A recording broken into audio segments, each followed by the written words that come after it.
This is the Golan Heights.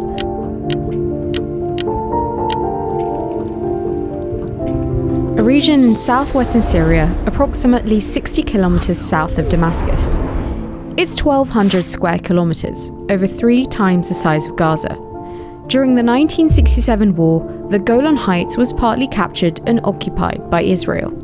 Syria has never given up its claim to the Golan Heights, and international law still recognizes it as part of Syria.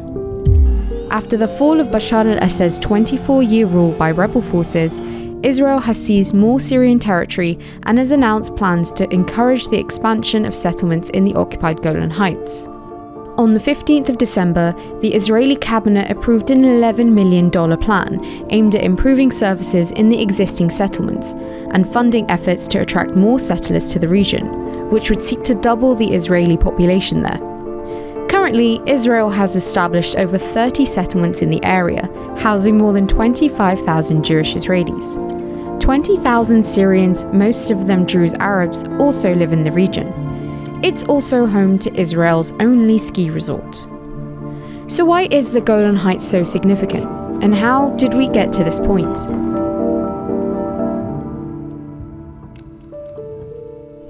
The Golan Heights was once home to thriving Syrian communities, with its fertile lands and water sources.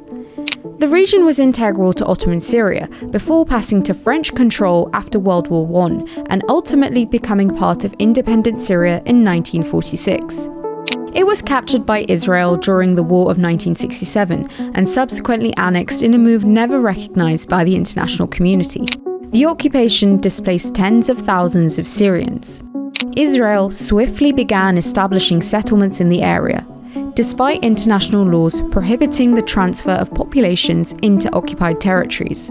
The Golan is recognized as part of Syria by the United Nations. In 1967, UN Resolution 242 called for Israel to withdraw from Golan and other territories it occupied, including the Gaza Strip, the West Bank, and East Jerusalem. But Israel repeatedly refused to do so.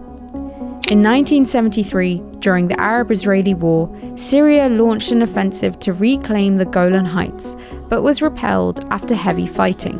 In the aftermath, Israel and Syria signed a disengagement agreement in 1974, leading to the establishment of a United Nations monitored buffer zone. In 1981, Israel unilaterally passed laws that effectively annexed the Golan Heights. In the late 2000s, secret talks began between Syria and Israel to push for a full Israeli withdrawal in return for a peace agreement and normalization.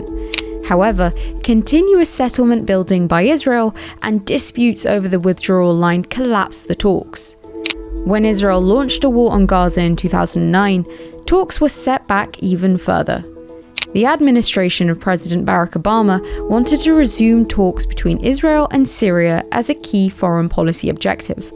But the outbreak of the Syrian civil war in 2011 brought any progress on that to a halt. In 2019, during his first term in office, US President-elect Donald Trump made the United States the first country in the world to officially recognize Israeli sovereignty over the area. This move broke with decades of American foreign policy and drew sharp criticism from the international community. This recognition bolstered Israel's claim, but was rejected by Syria and other nations as a violation of international law. Despite facing criticism at the time after defeating Trump in the 2020 US election, the Biden administration did not reverse the decision. Instead, it has referred to the territory as Northern Israel, avoiding references to it as Syrian or occupied land. So why is the Golan strategically so important? The conflict over the Golan is largely driven by its valuable resources and elevated terrain. The Golan is thought to provide around 1/3 of Israel's freshwater supply. The region spreads over basalt rock with fertile land, and water from the Golan travels to the Sea of Galilee and the Jordan River. Israel has asserted that the ongoing threats posed by Iran, Syria, and their Lebanese ally Hezbollah make retaining control of the Golan essential for its security, and has consistently launched strikes into Syria to assert this position. And so, holding on to the Golan Heights ensures it has military depth into Syrian territory. Since the 8th of December, Israeli warplanes have bombed Syria every day. At least 473 strikes, primarily targeting military sites, have destroyed naval vessels, fighter jets, air defense systems, and ammunition depots.